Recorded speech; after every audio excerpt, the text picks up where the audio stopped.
निराशा से कैसे बच सकते हैं, इस संबंध में एक लोक कथा प्रचलित है। एक लड़का घर परिवार और धन संबंधी समस्याओं से लड़ते लड़ते थक गया था। उसकी उम्र ज्यादा नहीं थी, लेकिन वह रोज रोज के विवादों से तंग हो गया था। एक दिन हिम्मत हार कर वह आत्महत्या करने के लिए निकल पड़ा। चलते चलते एक जंगल में पहुंच गया। जंगल में काफी दूर चलने के बाद भी उसका मन शांत नहीं हुआ। जंगल बहुत ही घना था। वहां जंगली जानवरों का भी खतरा था। तभी उसे एक छोटी सी झोपड़ी दिखाई दी। लड़के ने सोचा कि इस घने जंगल में झोपड़ी बनाकर कौन रह रहा है। अपनी जिज्ञासा शांत करने के लिए वह लड़का झोपड़ी की ओर बढ़ने लगा। झोपड़ी के पास पहुंचा तो उसे एक संत दिखाई दिए।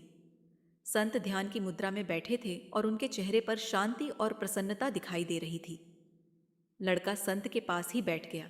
संत ने लड़के को देखा तो उसका परिचय पूछा। लड़के ने कहा कि वह अपने जीवन में परेशान हो गया है और मरना चाहता है। इसीलिए इस जंगल में आया हूं ताकि किसी तरह से मैं अपना जीवन खत्म कर सकूं। संत ने लड़के की बातें सुनी और समझ गए कि कम उम्र में मिले तनाव के कारण ये बहुत ज्यादा निराश हो गया है। उन्होंने लड़के से कहा कि तुम्हें निराशा से बचना चाहिए। समस्याएं तो आती जाती रहेंगी, समय एक सा नहीं रहता है। संत ने लड़के को समझाने के लिए एक कथा सुनानी शुरू की।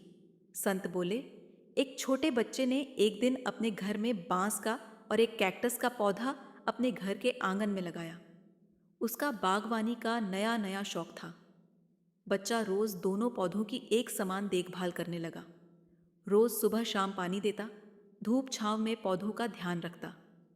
काफी समय बीतने के बाद कैक्टस का पौधा तो पनप गया, लेकिन बांस का पौधे में कोई बदलाव नहीं दिख रहा था।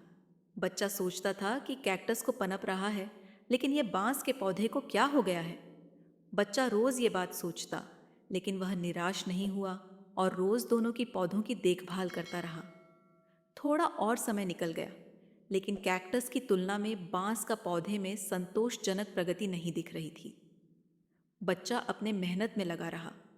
कुछ समय के बाद एक दिन बांस का पौधा पनप गया और कुछ ही दिनों में बांस का पौधा कैक्टस से भी बड़ा हो गया।